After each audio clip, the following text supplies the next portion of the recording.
et bonne année en hébreu. Je vous souhaite à tous une très bonne année pleine de paix dans notre vie, qu'il y ait vraiment un temps de réveil spirituel, une occasion de croissance spirituelle et beaucoup de bénédictions. Aujourd'hui, c'est un jour un peu particulier parce qu'on va avoir la consécration d'un jeune, de 2 petites filles. Et puis, on va donc les consacrer à Dieu.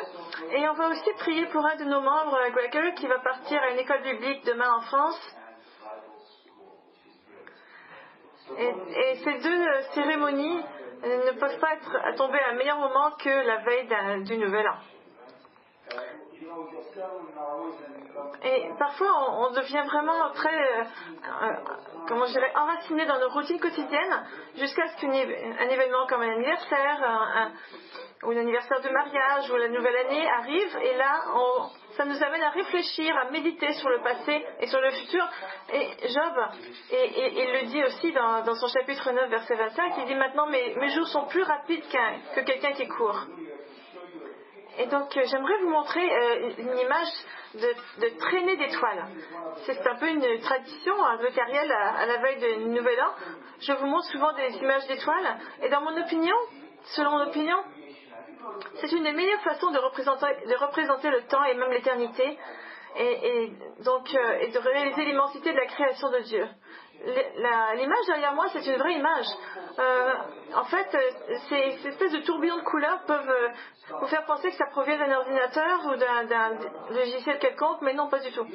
Ces images incroyables sont le résultat d'une grande dose de patience et donc du soin méticuleux d'un photographe qui a passé un temps fou à essayer de prendre des photos comme ça. Quelles sont les traînées d'étoiles? Comment est-ce qu'elles arrivent?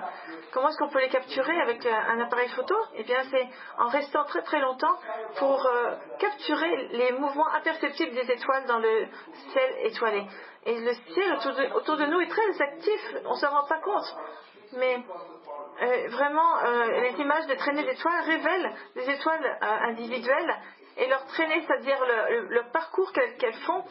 Et il faut rester au moins 15 minutes pour essayer de saisir ça, mais ça peut prendre aussi plusieurs heures. Imaginez que chacune de ces lumières sont peut-être des galaxies qui contiennent des millions d'étoiles. C'est difficile à imaginer. Et il y a encore quelque chose d'assez remarquable, c'est que quand on parle des étoiles et qu'on les regarde, eh bien, on regarde le passé.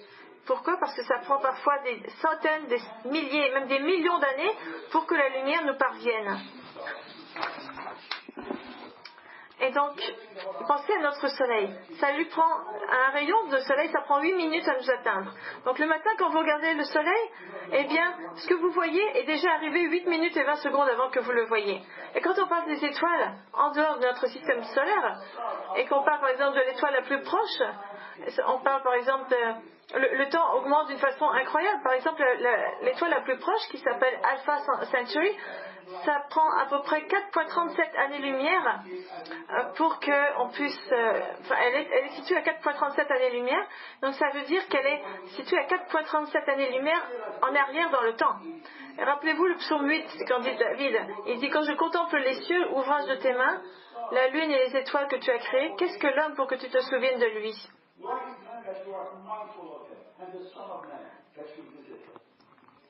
David devait être dans une grande admiration lorsqu'il a regardé les étoiles et qu'il a formulé ces mots-là. Et aujourd'hui d'ailleurs, c'est de David qu'on va parler dans notre étude.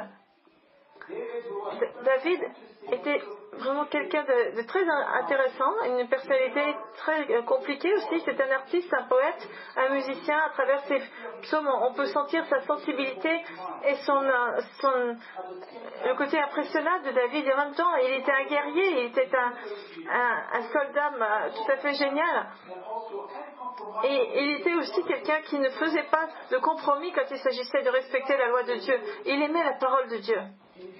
Et dans cet homme, on voit tellement un mélange de courage et d'émotions très intenses.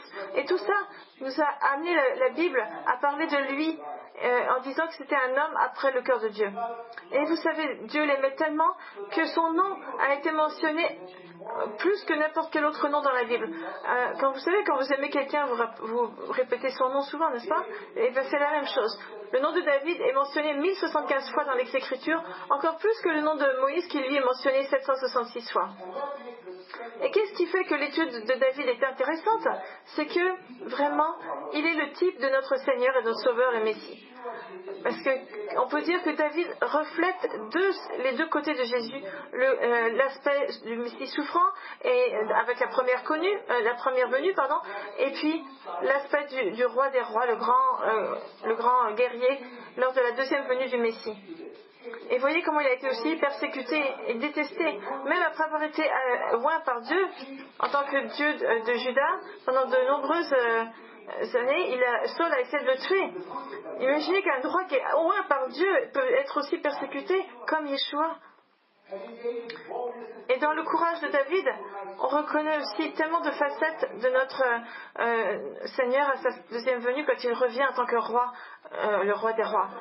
Ouvrons nos Écritures au 1er Samuel chapitre 16, qui est une section tout à fait riche de la Bible dans laquelle on retrouve pas juste une seule traînée de couleurs, mais bien beaucoup de traînées de couleurs d'étoiles qui vont vraiment rendre témoignage de la puissance de la parole de Dieu.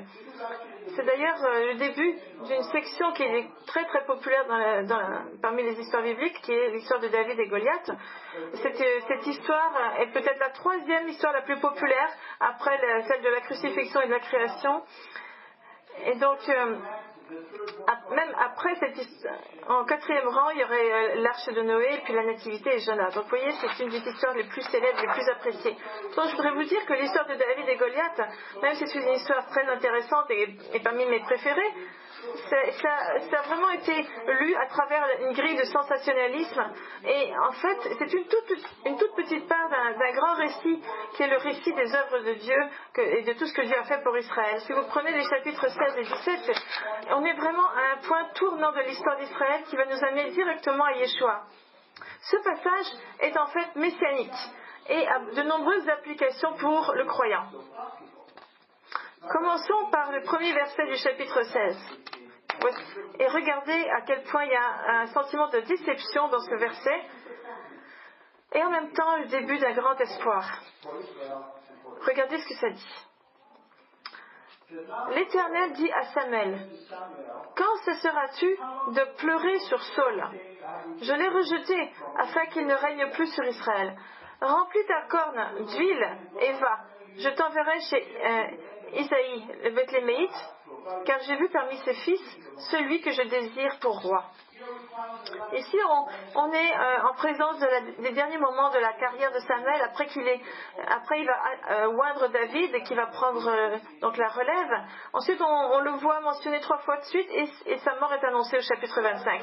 Le dernier verset du chapitre 15 et le premier verset du chapitre 16, on voit Samuel en deuil vis-à-vis de Saul. Parce que ça n'a pas fonctionné le rôle de roi pour Saul sur Israël. Et donc on se retrouve encore à la case départ, un peu comme dans le livre des juges. Il y a toujours une grande précarité, il n'y a pas de leader pour Israël. Mais à ce moment-là, eh bien Dieu arrive avec une alliance inconditionnelle, une promesse qui ne va pas dépendre des hommes, mais qui va dépendre de Dieu. Et c'est une promesse qui est reliée au salut. Donc Dieu est sur le point de prendre la direction de cette nation, et il va donc choisir un homme, David, à partir duquel le Messie viendra. Et cette fois-ci, on ne dépend plus des hommes. Il s'agit du choix de Dieu. Et ça va donc nous amener à cette promesse inconditionnelle qui est l'alliance davidique, si vous pouvez regarder sur l'écran, et qui contient justement la promesse qu'il y aura un roi en Israël qui régnera pour toujours, et ce roi ce sera Yeshua. Et donc c'est une alliance avec laquelle d'ailleurs le Nouveau Testament commence. Si vous prenez la généalogie de Jésus dans Matthieu, ça dit généalogie de Jésus-Christ, fils de David, fils d'Abraham. Donc ici il y a 2 promesses inconditionnelles qui sont données à Israël. dans ce verset. On commence avec David, avec l'alliance davidique, et ensuite avec Abraham, avec l'alliance abrahamique, qui promettent protection du peuple d'Israël, et une autre promesse, c'est celle de la terre. Alors que David suit Abraham, dans Matthieu 1.1, on commence avec David parce que l'alliance davidique parle de Yeshua, parle de notre Sauveur, et c'est à ça qu'on fait référence dans 1 Samuel chapitre 16. Et retournons donc dans ce verset, de 1 Samuel chapitre 16, premier verset, et voyez à quel point tout va tourner autour de Jésus. Et puis quand Samuel était en deuil, il était triste, il était déçu, Dieu se lève et lui dit: remplis ta corne d'huile et va, je t'enverrai chez Isaïe le Bethléméite, car j'ai vu parmi ses fils celui que je désire pour roi. Juste dans ces quelques mots, on voit déjà Jésus à chaque virage. Quand il dit remplis ta corne d'huile, et vous savez, on parle de l'onction d'un roi par Dieu, et ça c'est les derniers mots dans la prophétie prononcée par Hannah, quand elle dit il donnera la force à son roi et élèvera la corne de son oint, dans le chapitre 2 verset 10.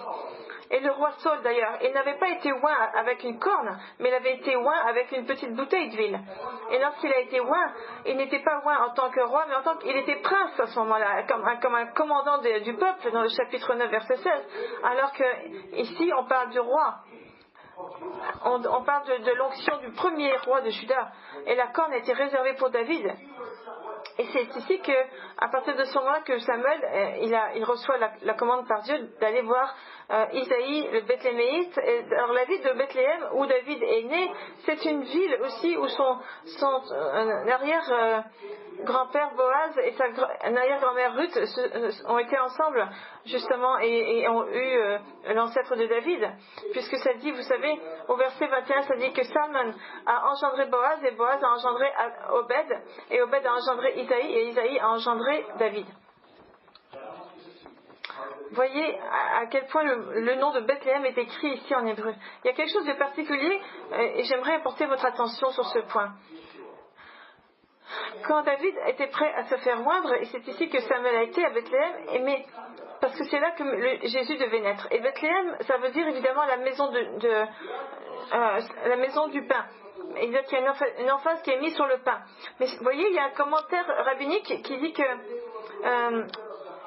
au lieu que ce soit que le mot, comment je pourrais dire ça, au lieu de mettre l'article au milieu, au début, en disant le pain, la maison du pain, ça dit la maison.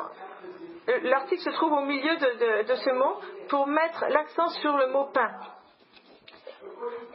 Et d'abord, si vous prenez par exemple le proverbe 9, versets 4 à 5, il y a un commentaire de rabbin qui a été fait là-dessus. Ça dit que celui qui est stupide entre ici. Et elle dit à ceux qui sont dépourvus de sens: venez manger de mon pain et venez boire de mon vin que j'ai mélangé. Et on peut confirmer ça avec, rappelez-vous ce que rappelait le Nouveau Testament quand Yeshua lui dit, il dit: je suis le pain de vie. Celui qui vient à moi n'aura jamais faim, et celui qui croit en moi n'aura jamais soif. Donc Yeshua est la parole transformée en chair, en pain, le pain de vie. Et ici dans Michée, le prophète aussi, il nous rappelle cette chose-là, puisqu'il dit: et toi Bethléem Ephrata, petite entre les milliers de Juda, de toi sortira pour moi celui qui dominera sur Israël, et dont l'origine remonte aux temps anciens, aux jours de l'éternité. Donc vous voyez, Jésus, il est venu d'en haut, de l'éternité.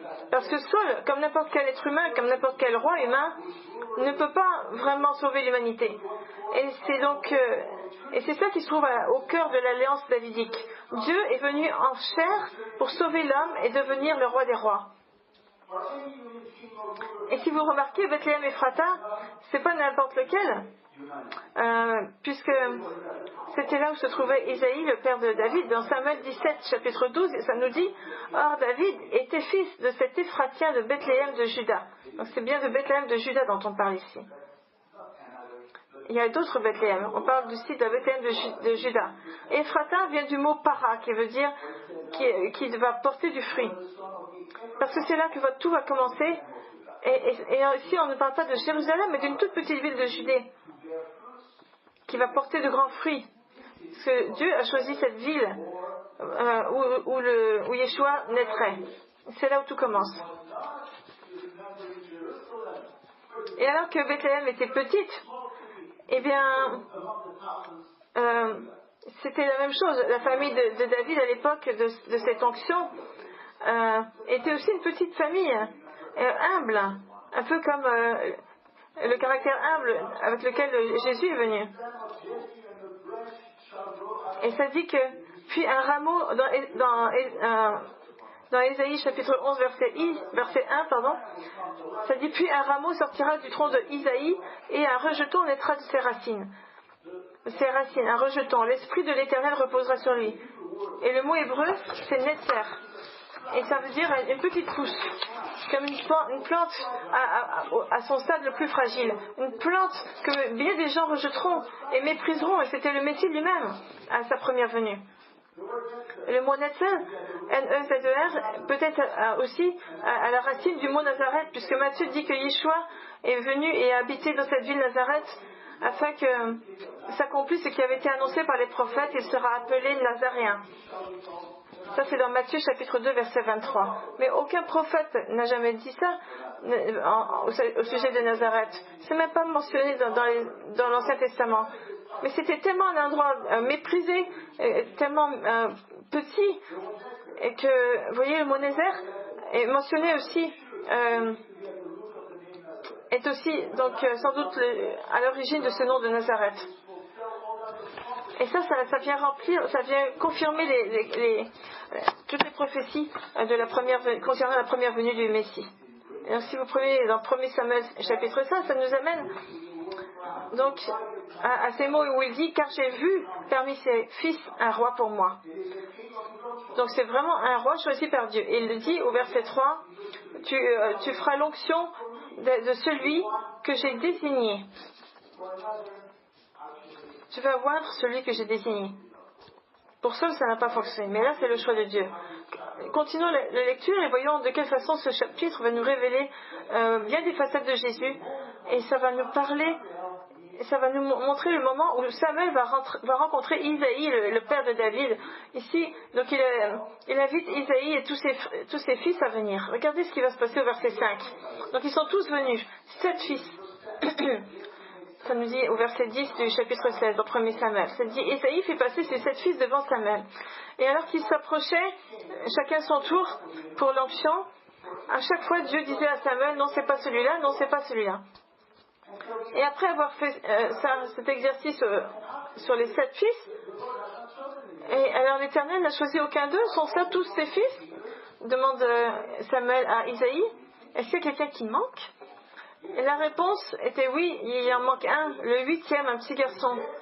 Et Isaïe n'avait pas pensé qu'il était vraiment intéressant à présenter, c'était un petit garçon David. C'est difficile de comprendre pourquoi Isaïe plutôt n'a pas appelé son fils alors qu'on lui avait dit d'apporter tous ses fils. Et pourquoi est-ce qu'il n'a pas appelé David? On nous dit que depuis que David était un peu le type du Messie, donc ici, on commence à comprendre pourquoi. C'est un peu une prophétie, il a été mis de côté, il n'a pas été considéré. C'est la raison pour laquelle Israël ne considère toujours pas Jésus comme étant le Messie. Alors qu'il y a tant de prophéties qui pointent vers la première venue du Messie. Non seulement qui parlent de l'endroit où il est né, mais aussi tout le déroulement de l'histoire est décrit dans les prophéties de Daniel, la façon dont il mourrait, dans les psaumes de David, et Zacharie et Isaïe ont prophétisé aussi. Et voyez, ils n'ont pas...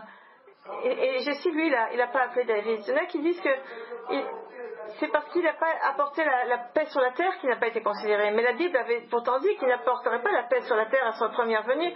D'autres pensent qu'il y en a très peu qui croient en lui, et surtout pas les religieux du judaïsme, parce que ça a été la même chose avec David. Il y a très peu de gens qui croyaient en ses capacités. Ça a été la même chose vis-à-vis du Messie. Et donc après que Samuel ait demandé à Isaïe, voici ce qu'il répond, le père des garçons. Il dit, au verset 11, il dit, il reste encore le plus jeune, mais il fait paître les brebis. Le plus petit en hébreu, c'est Hakatan, le petit. Il y en a qui ont compris que ce mot ça fait référence à l'humilité et au côté humble de David. Peut-être c'était le plus petit, le Nézer, la petite pousse, le plus insignifiant, celui qui n'était pas important. Et peut-être que ça ne faisait pas référence seulement à sa taille, mais plutôt à son caractère, on ne sait pas. Et qu'est-ce qu'il faisait à l'époque, David? Eh bien, il s'occupait des moutons. Et donc Dieu l'entraînait pour la grande mission à laquelle il allait être appelé. Et en raison de son expérience en tant que berger, David plus tard a compris qu'est-ce que ça veut dire lorsqu'on dit que le Dieu d'Israël est aussi le berger. Et il fait référence à ça d'ailleurs dans son psaume 23 lorsqu'il dit « L'Éternel est mon berger, je ne manquerai de rien ». David, comme Moïse avant lui, seulement un berger aurait pu écrire ce psaume. Aujourd'hui, on est béni par ce psaume. David, comme Moïse avant lui, a été entraîné comme berger, formé comme berger pour s'occuper et aimer ceux qui devaient justement protéger le peuple d'Israël. Il y a toujours une préparation, vous savez, avant que quelqu'un soit appelé à faire un ministère ou à rendre un quelconque service. Si vous prenez Gédéon et Élisha, ils travaillaient la terre lorsque Dieu les a surpris en leur donnant une mission. Amos, lui, était un businessman lorsque Dieu l'a appelé à commencer à rassembler les richesses pour les cieux. Néhémie, Pierre et André et tous les témoins qu'on a nommés dans les Écritures étaient toujours occupés en train d'essayer d'améliorer leur vie spirituelle afin d'être prêts à réaliser les grandes missions que Dieu leur donnait. Et puis, on ne sait jamais comment le Seigneur travaille dans la vie des gens et la façon dont il entraîne les gens. Et Isaïe, ses 7 fils, regardaient de haut le petit David. Ils ne savaient pas qu'un jour il deviendrait leur propre roi. Et quand Samuel a vu que le petit Catin, le petit là, le Nézer, n'était pas là, il a dit à Isaïe, envoie le chercher car nous ne placerons pas avant qu'il ne soit venu ici.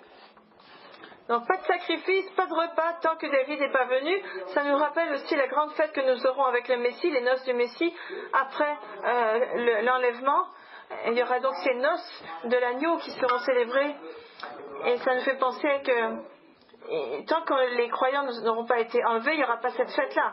Et c'est à ce moment-là où David arrive et Samuel va le oindre avec la corne d'huile. Et ça, c'est le début d'une grande histoire. Et vous savez, il y a une légende juive très, très jolie.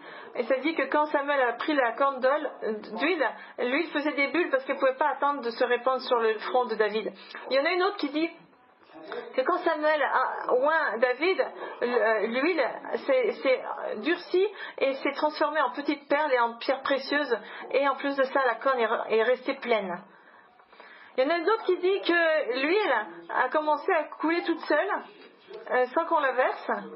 Ça dit au psaume 92, vous savez que tu m'as oint avec de l'huile fraîche, de l'huile d'olive fraîche luxuriante. Et en gros, c'est lui qui a fait le travail. Et c'est donc le moment de l'onction d'un roi est très important. Ça dit que l'huile a été versée sur son front et que ça a été dessiné, on a dessiné avec ça un dessin de couronne sur son front. Et il y a encore une autre prophétie qu'on peut voir ici. On voit que toute cette onction a été faite en présence des autres frères. Et c'est tout à fait significatif si vous prenez le 1 Samuel 16, verset 13. Ça dit, Samuel prit la corne d'huile et l'oignit au milieu de ses frères. Très important. Et en plus, ses frères ne l'ont même pas reconnu comme étant celui qui était oint par Dieu. Et ou bien ils l'ont oublié, ou bien ils n'étaient pas d'accord avec ça. D'ailleurs, le plus grand, là, Eliab, il a même réprimandé David publiquement lorsque David avait posé des questions par rapport à Goliath et pensait aller justement le combattre parce que personne n'osait le faire. Et Eliab n'a pas cru en ses forces et il lui a dit, il a même été en colère. Et il a dit, Eliab fut enflammé de colère contre David et il dit, je connais ton orgueil et la malice de ton cœur. Mais pourtant David était celui qui était envoyé par Dieu. Ce verset, c'est chapitre 17, verset 28. Mais cet épisode nous rappelle à la vie de Jésus lorsqu'il est venu voir les siens et que, comme il se trouvait au milieu d'Israël, parmi ses frères, il y a eu tellement peu de gens qui ont cru en lui.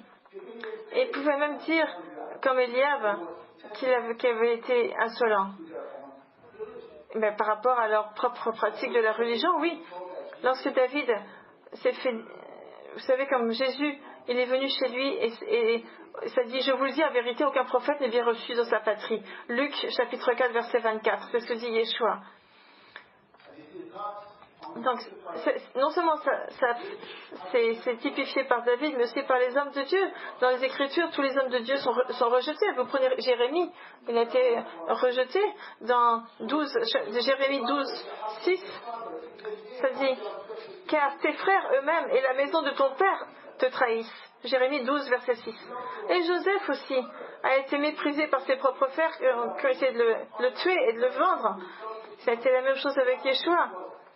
Et à la fin, David n'a pas gardé rancune. Son amour lui a fait oublier cet incident. Parce que une fois qu'il est devenu roi, il a donné à Eliab, son grand frère, une place de choix dans son royaume. Il a donné la fonction de leader de Juda. On voit ça dans Première Chronique, chapitre 27, verset 18. Un peu comme Jésus fera lorsqu'il reviendra. Même pour ceux qui l'ont rejeté, à la fin, ils vont reconnaître celui qu'ils ont percé. Et quand Samuel voit David, on lit que l'Esprit du Seigneur, l'Esprit de l'Éternel, saisit David. Et à partir de ce jour et dans la suite, notre verset 13 du chapitre 16 de 1 Samuel.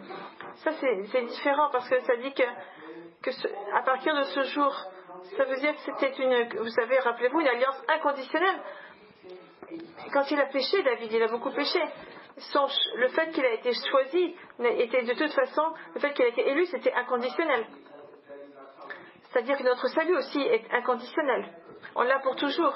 Et on apprend aussi que quand une personne est appelée à faire un ministère, l'Esprit de Dieu, dans toute sa puissance, vient sur lui et de grandes choses commencent à arriver. C'est exactement ce qui est arrivé lorsque David a été rempli de courage et d'audace par l'Esprit de Dieu et qu'aucun autre soldat en Israël ne pouvait avoir ce courage. Et c'est pour ça qu'il a commencé à combattre Goliath.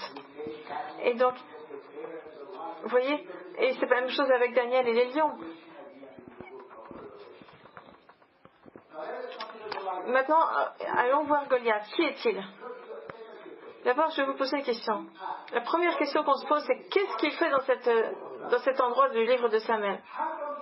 Comment ça se fait que les Philistins ne l'ont pas appelé dans les guerres précédentes contre Israël? Au chapitre 4 à 6, par exemple, ou lors de la dernière guerre avec Jonathan, comment ça se fait que les Philistins sont partis en courant et ils n'ont pas fait appel à Goliath? Comment ça se fait qu'il vient sur la scène seulement au moment où David est oint? Et bien ça nous donne un indice par rapport à ce qu'il représente. Il nous rappelle de tous les démons qui sont venus sur Israël au moment où Jésus était là. Et avant qu'il arrive d'ailleurs, et après. Et Goliath, et son apparence est connectée avec l'ancêtre du Messie, David, parce qu'il y a vraiment une grande dimension spirituelle dans la vie qui s'est déroulée dans la vie de David. Et regardez ce qu'a fait Goliath.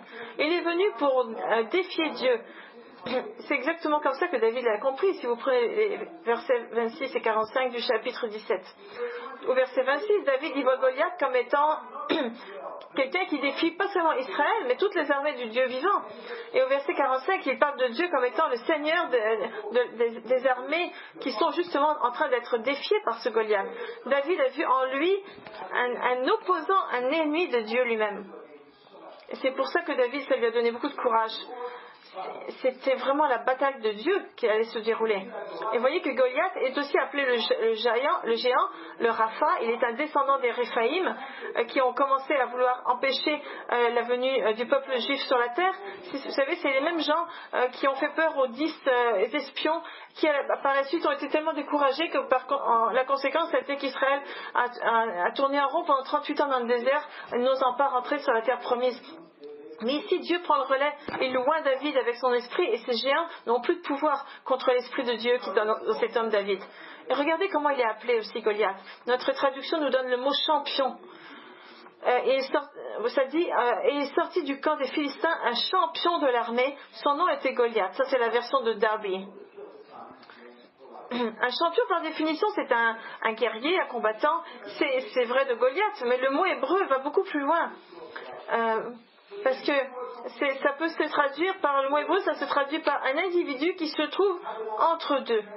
Ish Abenaïm, ça veut dire celui qui se trouve entre deux. Entre deux quoi? On ne nous le dit pas. Ça ne dit pas. Mais qu'est-ce que ça pourrait bien être? Il y en a qui comprennent que Goliath était entre l'armée des Philistins et l'armée des Israélites. Ça peut être ça. Il y a un commentateur très connu qui est Rashi a écrit que ça voulait dire que Goliath était un homme conçu de deux origines différentes, qui était un genre de mélange qui n'était pas naturel. Et ça fait référence au fait qu'il était un genre de monstre et le résultat d'une alliance spirituelle et physique, comme on voit dans Genèse 6. Lorsque ça dit « Les géants étaient sur la terre en ces temps-là, après que les fils de Dieu furent venus vers les filles des hommes et qu'elle leur eut donné des enfants. » Ce sont ces héros qui furent fameux dans l'Antiquité. Là, on parle des Néphilim. Et donc, le mot Réphaïm fait référence à ces géants dans Nombre, chapitre 13, verset 33.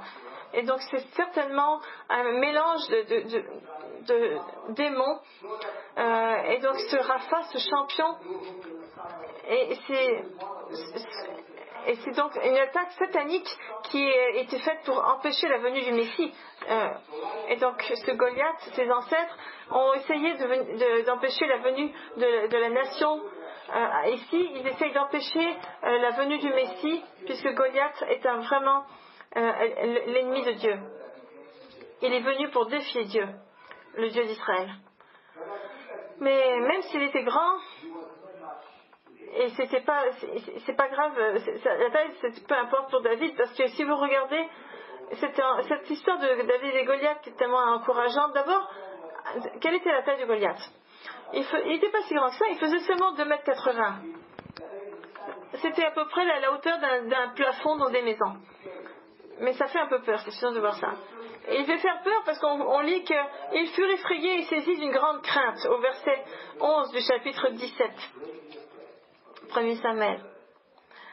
On voit aussi que, à la vue de cet homme, tous ceux d'Israël s'enfuirent devant lui et furent saisis d'une grande crainte. Ça, c'est pas un très bon signe.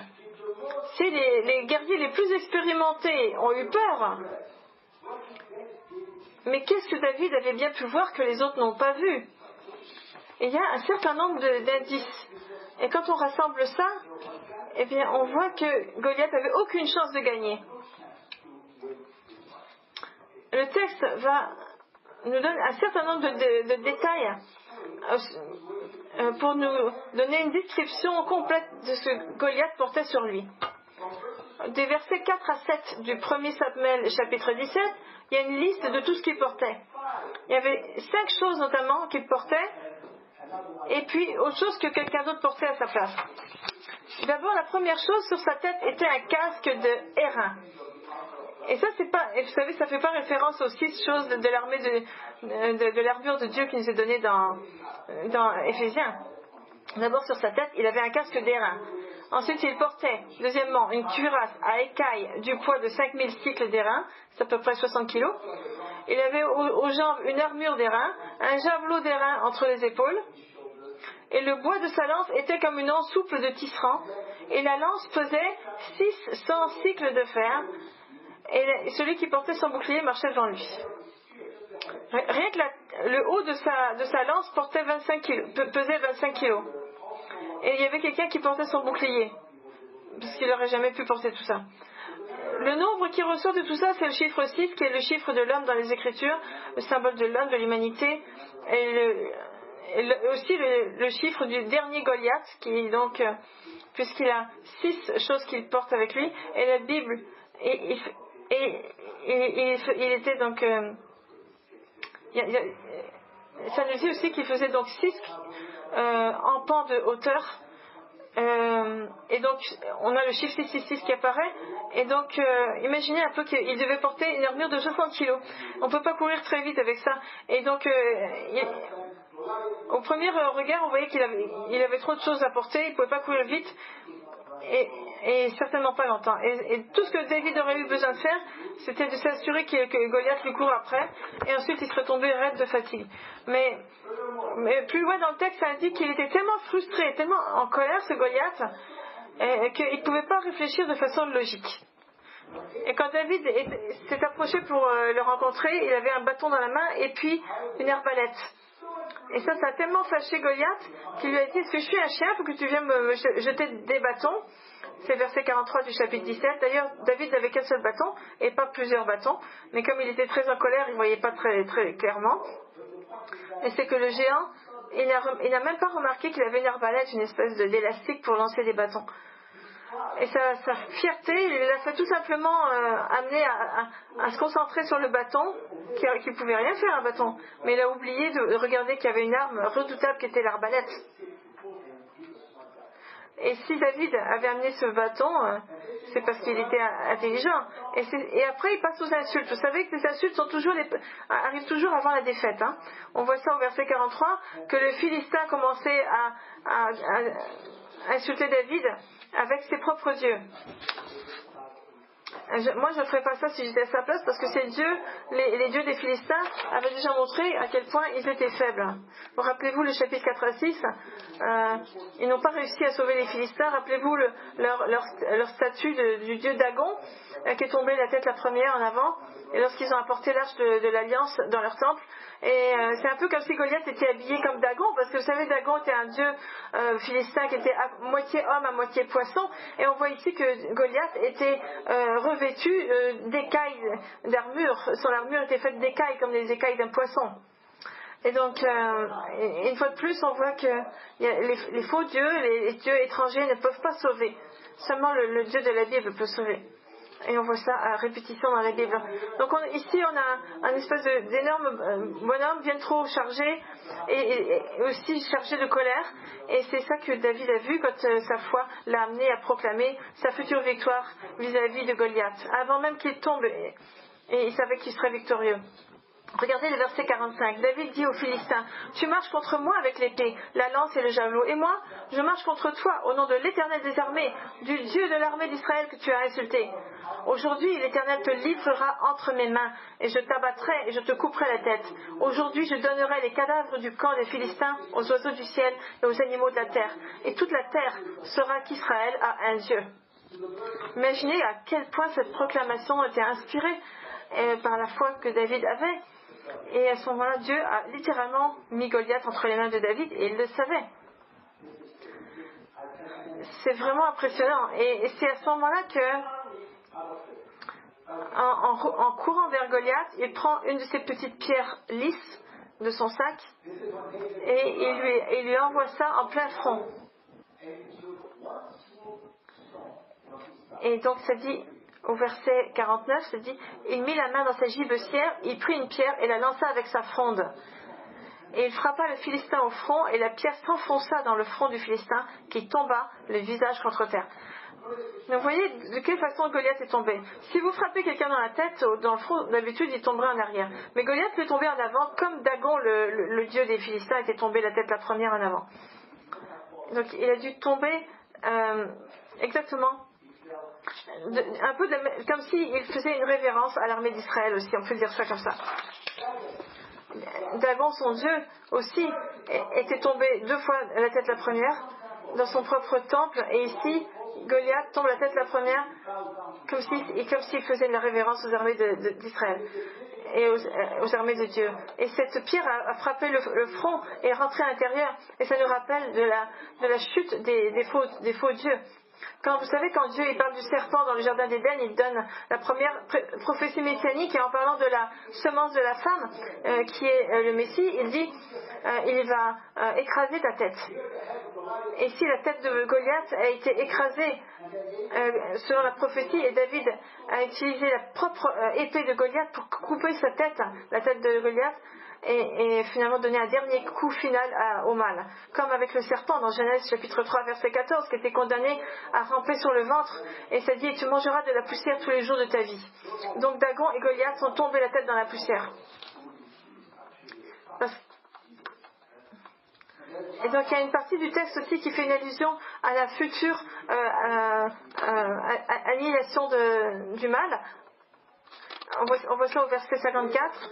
ça dit David prit la tête du Philistin et la porta à Jérusalem. Et Jérusalem n'existait pas encore, c'était la ville des Jébusites.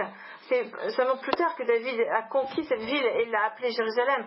Et en fait, il n'a pas apporté la tête de Goliath là-bas, mais ce verset nous dit que c'était un peu comme une prophétie, c'est-à-dire qu'il apportera sa tête à Jérusalem et qu'il la jettera et comme s'il jetait sa couronne au pied du Messie. C'est un peu une espèce de reflet d'une prophétie qu'on a ici. Il y en a qui ont demandé est-ce que David avait tellement de foi? S'il avait tellement de foi, comment ça se fait qu'il avait pris 5 pierres dans son sac? Ça, c'était pas un manque de foi, mais c'était au contraire des préparatifs tout à fait remplis de sagesse. D'abord, s'il a pris 5 pièces, c'est parce qu'il savait que Goliath avait 4 frères. Il disait, si jamais les 4 frères appliquent, eh bien, il faut qu'il ait une pierre pour chacun.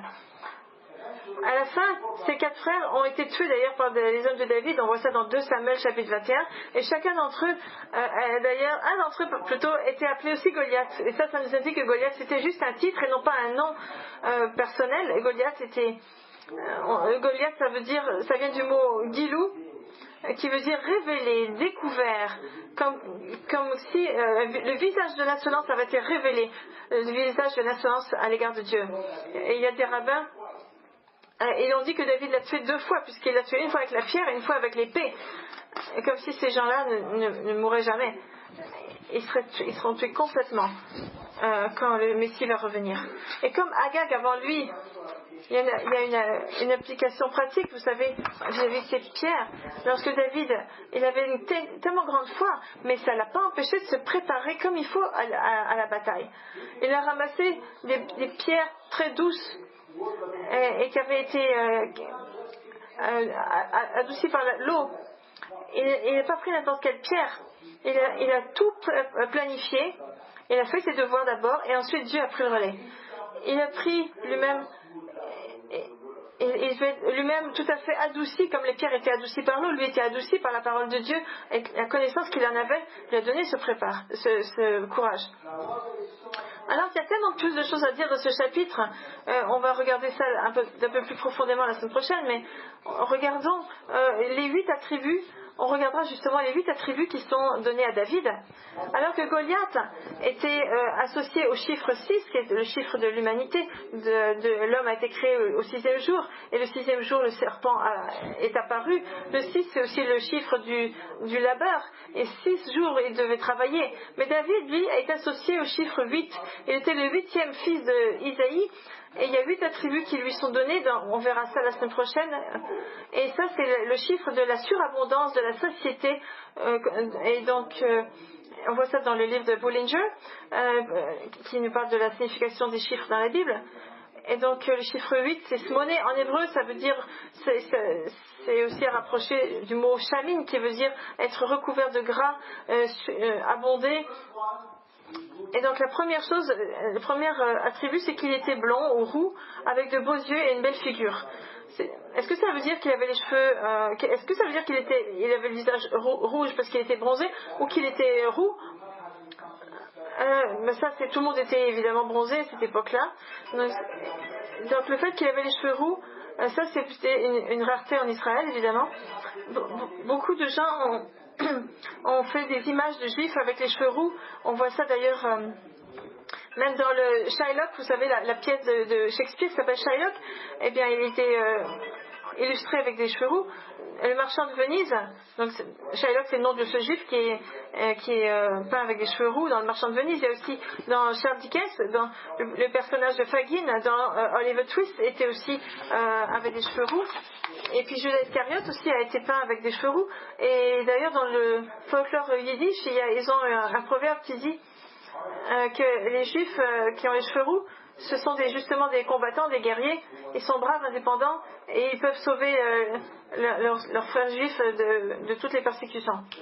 Et il y a beaucoup de rabbins qui ont pensé que David, cette couleur rouge qu'il lui a donnée, c'est parce que c'est en fonction de son attitude belliqueuse, de son attitude, de toutes ses capacités guerrières.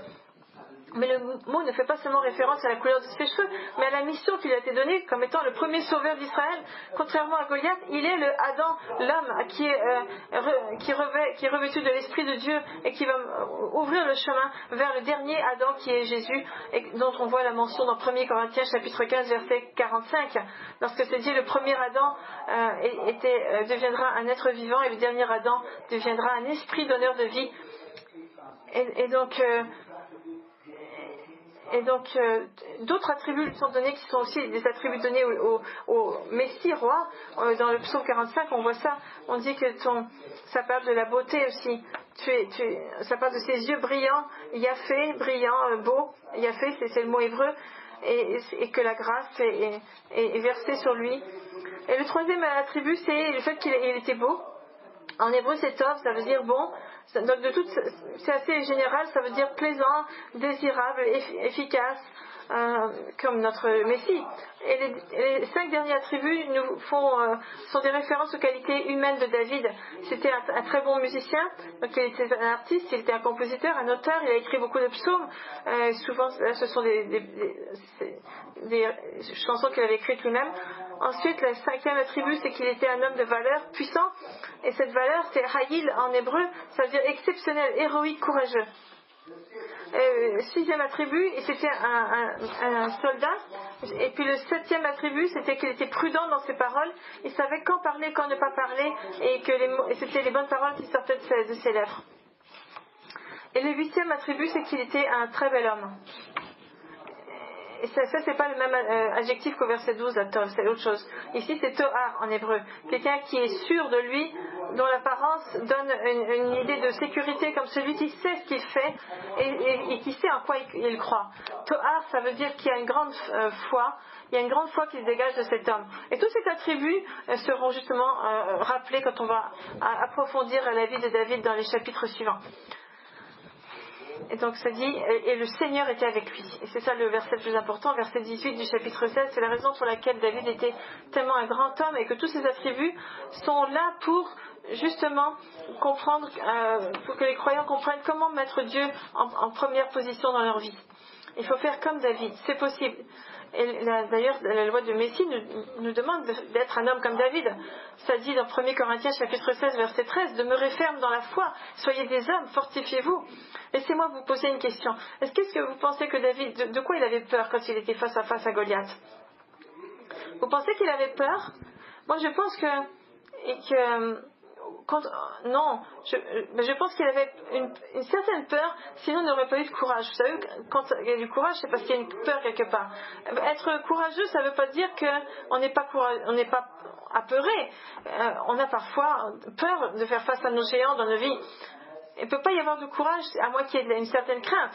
Et le courage, ce n'est pas une absence de peur, mais c'est plutôt une maîtrise de la peur. Et c'est ça que le Seigneur donne à ceux qu'il a fait, ses enfants, ceux qu'il appelle ses enfants. Prions ensemble.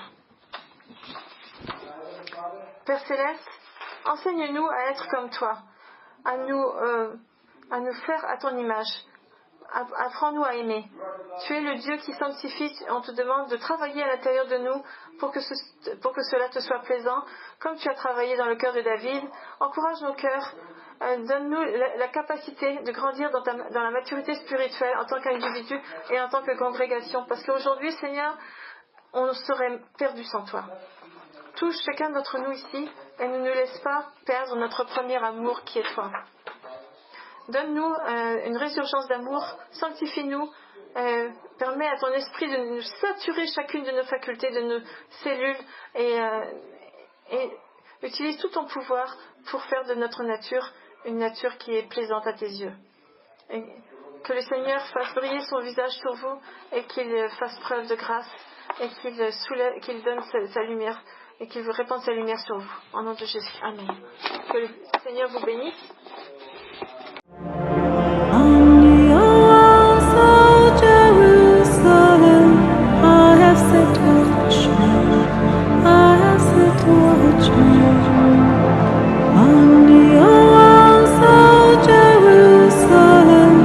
Who shall never hold their